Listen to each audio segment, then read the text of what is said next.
Hey guys, Miss Peterson here, and welcome to our chemistry lecture on stoichiometry and the mole ratio. In this first lecture on stoichiometry, we're going to see how we can look at a balanced chemical reaction and use it to determine which reactants we need and which are in excess and which ones limit our product. So let's get started. What is a mole ratio?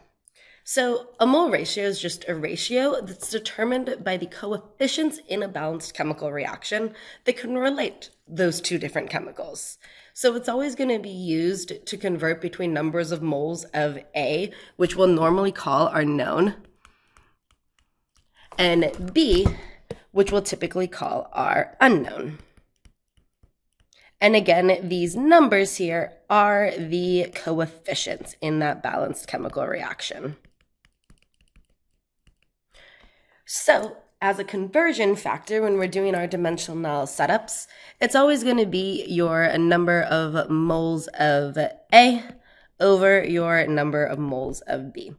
Well, actually, since A is our known, typically it's going to be number of moles of A on the bottom equal the number of moles of B, our unknown, on the top, since that's what we'll be looking for. And again, those numbers are the coefficients from the balanced chemical reaction. Now, what stoichiometry is, that's our big word of the day. That is the study of the relationship between quantities in a chemical reaction. So we're really putting together how we quantify chemicals using moles and grams and molar mass, Avogadro's number, with our chemical reactions. So how do we use these mole ratios to do stoichiometry? Well, let's look at an example. This reaction reads 2 moles of potassium react with 2 moles of water to produce 2 moles of potassium hydroxide and 1 mole of hydrogen gas. And the problem says, how many moles of potassium hydroxide? Okay, so that's my unknown. That's what I'm looking for here. And it says 2 moles of potassium hydroxide are produced. And then wants to know when 3 moles of potassium react. Well, in my balanced chemical reaction, I have 2 moles of potassium reacting, and 2 moles of potassium produce 2 moles of potassium hydroxide. So if I have 3 moles of potassium, what do you think I'm going to get? Yeah, it's going to be 3 moles. Showing it out doing the work, we would start with our known. We always start with our known, 3 moles of K. And since we're getting into ones where we're going to be dealing with 2 different substances, you want to make sure that when you're writing your unit, you have both the unit and the substance that you're talking about. And then judging by our balanced chemical reaction, we use those coefficients. And again, it's just your number of moles of your unknown over your number of moles of your known. So based on my reaction, it's 2 moles of potassium lead to 2 moles of KOH, that 1-to-1 ratio or 2-to-2 ratio. The moles of potassium cancel out, and we know that we're going to get 3 moles of potassium hydroxide.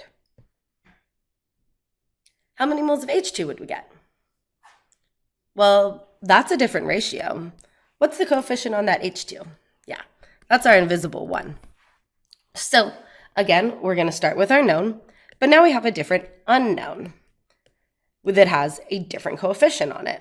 We know for every 2 moles of potassium, we only get 1 mole of hydrogen gas. So it's a 1-to-2 ratio. I'm getting half as much. So when 3 moles of potassium react, I'm only going to get 1.5 moles of hydrogen gas. 3 divided by 2. Okay, cool? Okay, cool. So now I want you guys to try this one. Go ahead and pause the video and try it for yourself.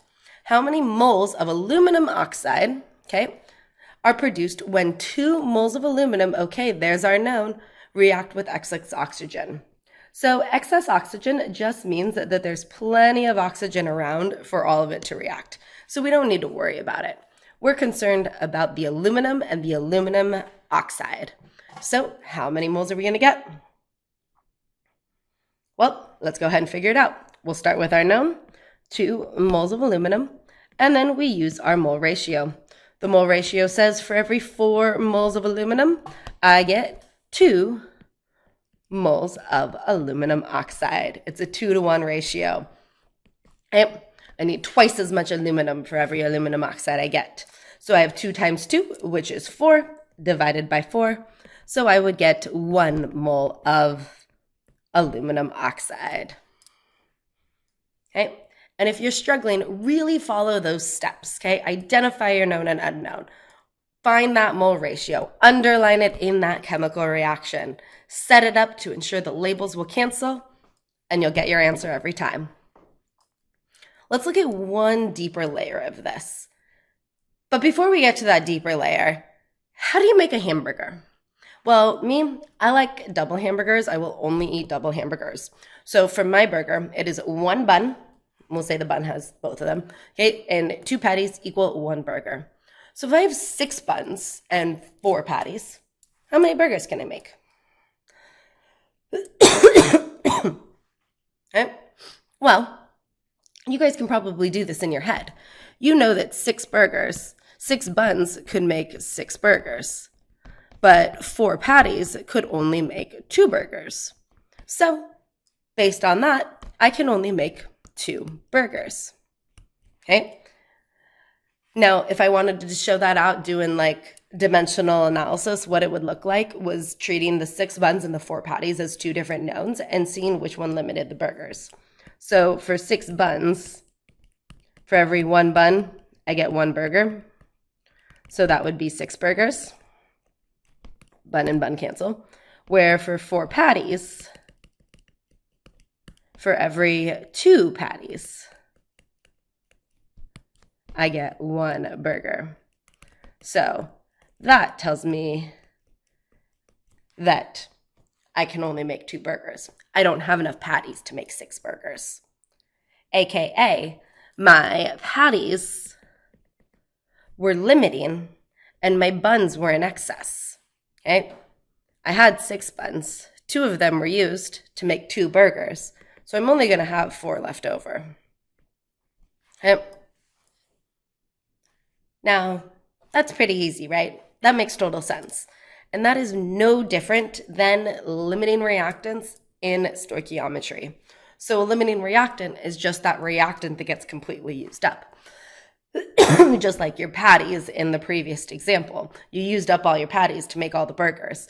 They limited how many burgers you can make. Now, let's look at this example.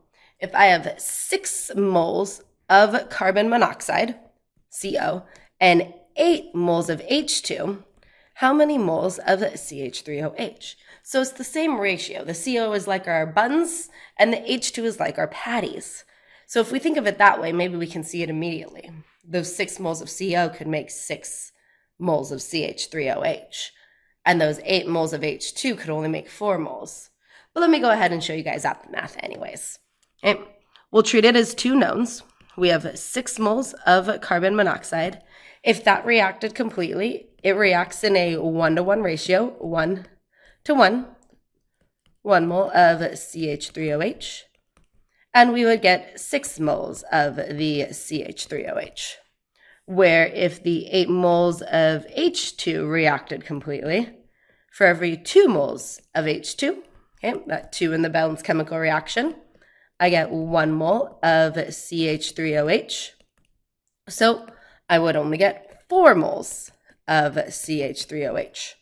So I don't have enough carbon monoxide, or I don't have enough H2 to make 6 moles of the CH3OH. Just like I didn't have enough patties to make 6 burgers in the previous example. I can only make 4 moles of CH3OH. So H2 is my limiting reactant. Okay? Even though I had more of it, because I needed more of it to make my product, it ended up being limiting. So how much excess is going to be left over? Well, for that, we need to know how much gets used up. So I could use my mole ratios again.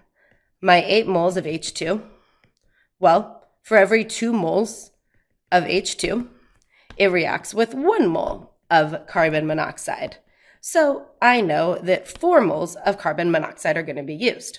To make 8 burgers, or to make 4 burgers, you need 4 buns, okay? So 4 moles are used. I had 6, so 6 minus 4 means I will have 2 moles of my carbon monoxide left over. Okay, cool. That's it for stoichiometry and mole ratios.